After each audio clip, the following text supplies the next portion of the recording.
is Edwin Takamori. I'm the instructor here at the Naval Academy. Ready? Switch.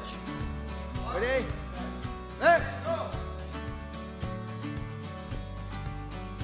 Judo, to me, has been good to me overall, physically as well as really involved with the various aspects of teaching. Judo is a lifetime thing for me now. Love it. I'm 76, but love Judo.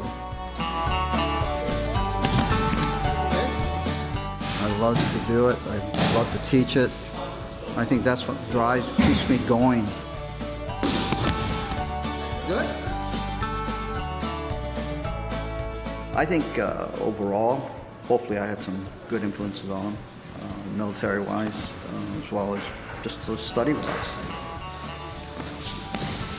And to see them grow in skills, then I feel I'm doing my job. I'm doing what I'm supposed to be doing. They're learning. What else can I ask for?